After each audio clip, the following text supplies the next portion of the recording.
राधे राधे सभी को। पिछली वीडियो कट हो गई थी किसी वजह से, गलती से, तो अब हम वहीं से आगे शुरू करने वाले हैं।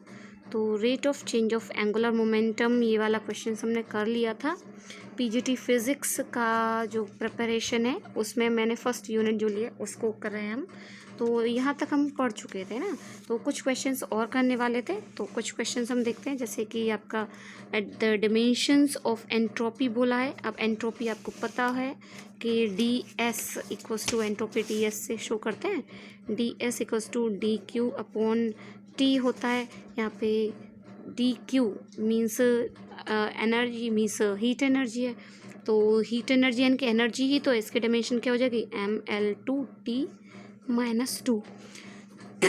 और टेम्परेचर है, टेम्परेचर के लिए डायमेंशन हो जाती है थीटा, तो यानी कि इससे क्या आ जाएगी इसकी डायमेंशन ml2T-2 थीटा -1। ठीक है, तो देखिए इसमें ऑप्शन क्या आ जाता है, इस ml2T-2 थीटा -1। ठीक है, तो बी ऑप्शन। अब नेक्स्ट देखिए, Planck's constant h has unit, means इसमें भी आप प्लैंक्स कांस्टेंट h की यूनिट पूछा है, तो एक इक्वल्स टू h न्यू से हम निकाल सकते हैं इसमें एनर्जी पर सेकेंड, और इसमें फिर जो भी सूट करेगा उसका हम कर सकते हैं। अब मतलब ये तो हमें पता है। अब देखिए एनर्जी पर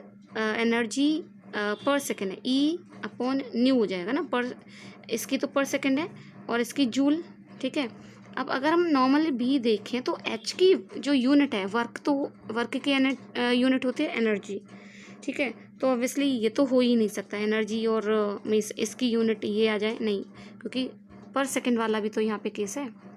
ठीक है, ये वाली चीज़, सॉरी मैं ऊपर तो ठीक है, h की यूनिट ये तो इसकी एनर्जी की यूनिट और h की यूनिट सेम नहीं हो सकती।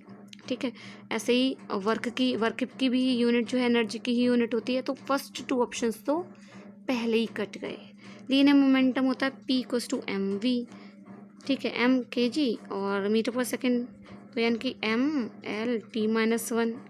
तो ये भी नहीं हो सकती, क्योंकि ये जो है लीनियर मोमेंटम की बात करें ना, तो यहाँ पे अगर लीनियर मोमेंटम को हम देखें तो इसको अगर देखते हैं इसकी यूनिट क्या आने वाली, कंपेयर कर लेते हैं। ये है ml2T-2 अपॉन ये, इसकी यूनिट क्या होती है न्यू, मतलब पर सेकेंड, यानी कि T⁻1 कर दें। इससे क्या निकल के आने वाला है ml2T-2+1 है ना, यानी कि ml2T-1 ये आने वाला है। तो क्या मैच कर रही है, यानी कि ये भी नहीं है। तो अब जो बचा हुआ है वो ये आंसर, और या फिर आप नेक्स्ट को निकाल सकते हो फिर। ठीक है, एंगुलर मोमेंटम, तो इसका जो आंसर है वो डी ही है। ठीक है, चलिए नेक्स्ट है आपका torsional rigidity. Force into distance के बराबर होता है, वो निकालेंगे। Force into distance dimensional formula निकालना है इसका। तो फोर्स की है ml/t-2, l डिस्टेंस के लिए, तो हम निकालेंगे। देन एक और क्वेश्चन जो कि इम्पोर्टेंट है वो देखते हैं, डायमेंशन ऑफ 1/μ0ε0।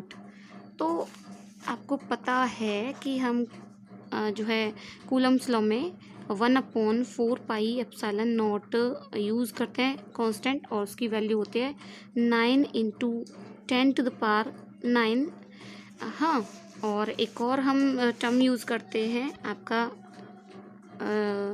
μ0 के लिए। अब चाहिए ना हमें क्वेश्चन क्या है आपका, μ0 और ε0, ये दोनों चीज़ें चाहिए। तो μ0 के लिए absolute permittivity of free space आपने पढ़ाई है ना, तो उसको हम यूज़ कर लेते हैं।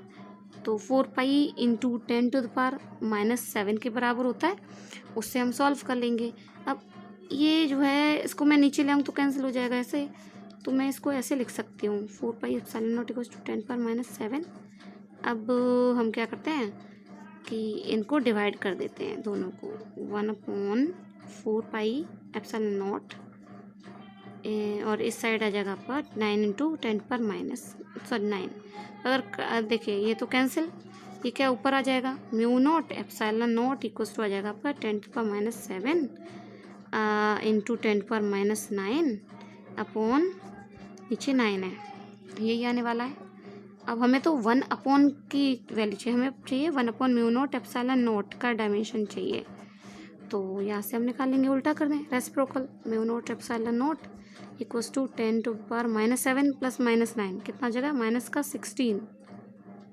ठीक है, अब रेसिप्रोकल कर रहे हैं ना पहले तो ये ऊपर और ये नीचे आ जाएगा। ठीक है, तो यानी कि 9/10⁻16 ऐसे लिख सकते हैं। ये ऊपर चला जाएगा 9 × 10⁻16।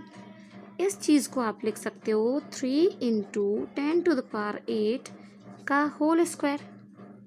ये चीज़ है, और ये क्या है, c है ना, c के बराबर तो c की स्पीड ऑफ लाइट, उसका स्क्वायर।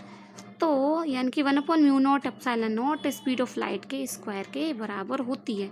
अब अगर डायमेंशन पूछी जाए तो हम c की डायमेंशन क्या होती है, c मतलब स्पीड यानी कि जो है L t-1 स्क्वायर है तो स्क्वायर यानी कि L2t-2 इसका डायमेंशन हो जाएगी। ठीक है, अब आंसर देख लेते हैं, डायमेंशन पूछी है इसकी, है ना। तो मिस विमा, तो हमने निकाला हुआ है L2t-2। तो देखिए ऑप्शन में L2t-2 ये रहा, सी ऑप्शन सही है।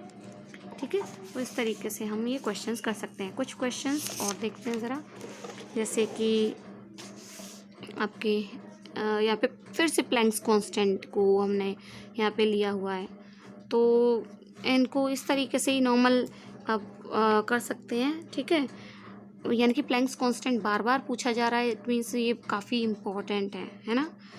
देन थर्मल कंडक्टिविटी आपको पता होगा फॉर्मूला जो है रेट ऑफ हीट ट्रांसफर्ड से हम थर्मल कंडक्टिविटी निकाल सकते हैं। जैसे कि ये फॉर्मूला दिया हुआ है, खैर यहाँ पे भी ये Q/T ये हो जाता है dQ/T करके। तो अगर हम इसमें Q लिख दिया है तो Q हो जाएगा KA θ1 - θ2 × T। के थर्मल कंडक्टिविटी है, area of that part from which the heat flows, जहाँ से भी हम हीट दे रहे हैं उसका एरिया। ठीक है, जो भी हमारे पास छड़ है या जो भी है इसका टेम्परेचर डिफरेंस दोनों पार्ट का ये, और टी टाइम जितने के लिए हम पास कर रहे हैं, जो हीट पास हो रही है वो, और लेंथ ऑफ दैट पार्ट जिसमें कि हम हीट ट्रांसफ़र कर रहे हैं वो लेंथ। तो हमें तो के निकालना है, तो के इक्वल्स टू हम देखें तो QL/A θ1 - θ2 × T ये लिख देंगे। अब हमें डायमेंशन पूछा है तो Q यानी कि एनर्जी है ना, हीट यानी कि एनर्जी, हीट एनर्जी, तो mL2t-2 हो जाएगा। L लेंथ, अब A एरिया यानी कि L² θ1 - θ2 यानी कि टेम्परेचर ही तो है यानी कि थीटा, और T यानी कि टाइम ये लिख सकते हैं। अब यहाँ से क्या निकल के आ रहा है आपका,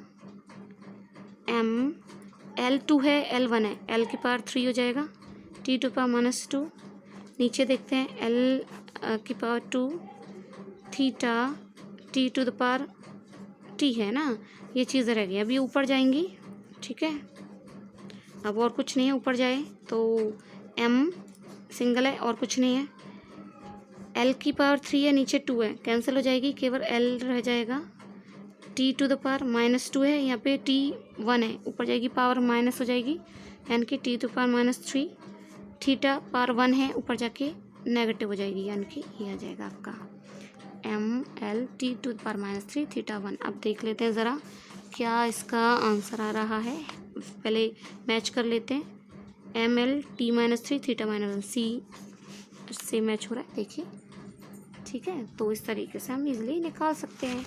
हाँ, इस तरीके से ही ये क्वेश्चंस हैं, किसी में यूनिट निकालनी, किसी में डायमेंशन, और एक दो जो क्वेश्चंस हैं ऐसे भी हैं जैसे कि इंस्ट्रूमेंट्स क्या मेज़र करते हैं, क्या क्वांटिटी, तो एमीटर करंट मेज़र करता है, ठीक है, हाइग्रोमीटर रिलेटिव ह्यूमिडिटी मेज़र करता है, barometer pressure, spring balance weight. अगर आपको एक दो चीज़ नहीं पता भी हो तो हम कट करने की कोशिश करते हैं, जैसे कि एमीटर आपका जो है करंट मेज़र करता है, सभी को पता है, तो देखिएगा इसके ऑप्शंस में देखकर उसको बाकी को कट करने की कोशिश करते हैं। जैसे पी आपका मैच करेगा करंट से 3 से, तो P आपका 3 से, यानी कि पहले में ही हमें पता चल गया कि B ऑप्शन है। इसमें बाकी वेरी कर रहे हैं ना, तो आंसर ऐसे ही पता चल जाएगी। ठीक है, तो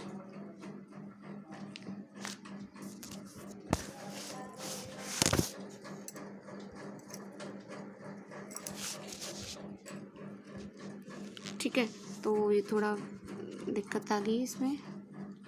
हाँ, तो ऐसे ही आप कर सकते हैं इजीली। नेक्स्ट आपका फिर यही इसमें भी डायमेंशन निकालनी है, वो इसमें यूनिट निकालनी है। यूनिट हमने बताई थी कि सेम होती है, जो आपकी हर जो टर्म होगी तो इसमें आपकी यूनिट पूछी गई है A/V², तो प्रेशर के बराबर ही होगी। ठीक है, CGS में पूछा, CGS में निकाल लेंगे। इस तरीके के क्वेश्चंस हैं, आप देख सकते हैं। डायमेंशंस ऑफ इम्पल्स पूछा है देन। ठीक है, तो dimension of impulse is same as, जिसके बराबर होगा। और देन इस टाइप के क्वेश्चंस ही हैं। हाँ, ऐसा unit of universal gas constant R, PV = nRT से R निकाल सकते हैं, PV/RT। PV मतलब R निकालना था, PV/NT। ठीक है, तो इसको भी निकाल सकते हैं इजीली। P यानी कि प्रेशर, V वॉल्यूम, N मोल है ना, और T आपका टेम्परेचर है। उन यूनिट से हम मतलब निकाल सकते हैं। यंग्स मॉड्यूलस ऑफ इलास्टिसिटी, इसका जो है निकाल सकते हैं। कंप्रेसिव स्ट्रेस अपॉन जो है स्ट्रेन, तो जो है फोर्स अपॉन एरिया अपॉन, ये ऐसे लिखा है पर हम ऐसे लिख सकते हैं। तो स्ट्रेस यानी कि force upon area upon strain, change in length यानी कि del upon L original length, इस तरीके से करते हैं। तो ये आपका F/A इंटू L/del आ जाएगा, ये फॉर्म आ जाएगी फिर। ठीक है, तो आप इजीली इसको ऐसे कर सकते हैं। ठीक है, तो इससे आप निकाल सकते हैं। तो इसी टाइप के क्वेश्चंस हैं, आप करके देखिएगा। देन हम जो है आगे इसी टाइप के ही हैं आगे। देन हम नेक्स्ट वीडियो में अब नेक्स्ट टॉपिक लेंगे, scalar and vector quantities. Then next topic है, अभी हम यहीं पे ख़त्म करते हैं। देन इसको नेक्स्ट वीडियो में कवर करेंगे। Okay, thank you.